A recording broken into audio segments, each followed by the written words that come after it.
guys? Okay, so guys, It's colder this morning. we've covered Kind of cold we've this morning. covered now full swing. We covered chipping and putting right over there last week. This week we're going to do. If you want to get a jacket, go ahead. You're wearing shorts. We're going to cover It'll warm bunker up. play. The thing about bunker play, people make it too hard because bunker play is the one spot where you don't want to hit the ball. I don't want you to even think about hitting the ball. We want to take the ball completely out of it. A lot of teachers will start by saying, we're going to practice without the ball. You're more intermediate players. I don't think I need to do that. Something I saw on TV the other day, you know, one of the Golf Channel's Lessons from the Pros type of thing, they were talking to Bob Tway. Remember Bob Tway holed out the PGA to win it?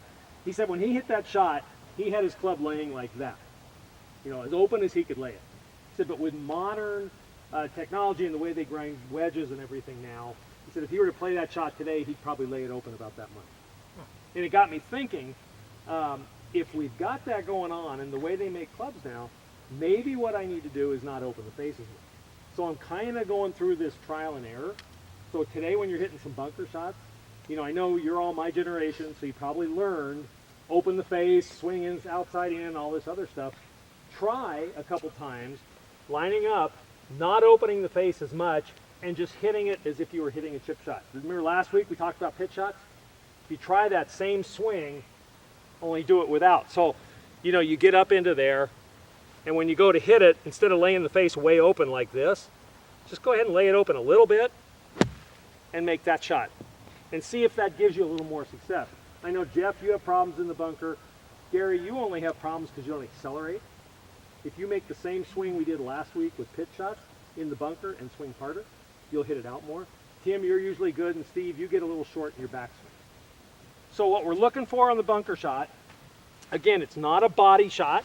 I mean, it's not a big body turn type of shot. It's a lot like what we saw last time. Maybe widen your stance a little bit, your weight stays forward. You want to dig in a little bit because remember, we're trying not to hit the ball. So if you make two lines, that's where I want it to go into the sand, that's where I want it to come out of the sand.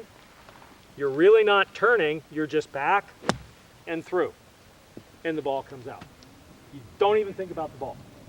If you need to hit it farther, a little farther backswing. I don't want anybody lunging at the ball. This is not a lunge, this is just relaxing. So Gordon, you said not turning, but like last week when we talked about pitch shots, it's just turn and then turn. Are we still doing the same thing? You can still do that, but I don't want your weight going right here. We're still keeping the weight forward. It's here and Same here. motion as the pitch Same shot. motion as the pitch shot. I brought the orange whip back with me. Okay. If you want to try that, that's another good one because it keeps your hands quiet. You can go into the bunker with it. Don't let me hit anybody. And hit the exact same shot. Okay. Okay?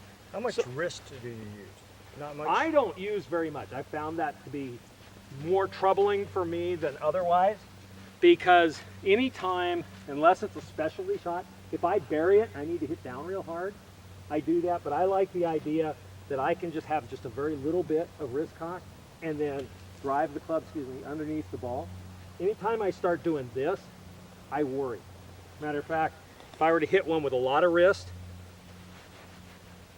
you know, I'm going to break my wrist real fast. You know, I tend to have more trouble getting it. So I had started with that Adele wedge. The Adele wedge has the leading edge bounce. I didn't open the face at all on that. Jeff, you use a Hogan Sure Out from what, 1906? Oh, I think it's probably 1980. That's closer. That's closer to the stuff we see today, where you have the XE1 or the old Alien wedge, or the Hank Haney design Callaway Sure Out, or the Cleveland type of wedges. Don't open that face. Let that bounce work for you. The key is for you, I want you to draw the line behind and in front of the ball, and I want you to take all that sand out in between. Okay. Okay. You have to stay down. Okay. That's your key. Okay. So I've got the ball set up in the stations. Take your time.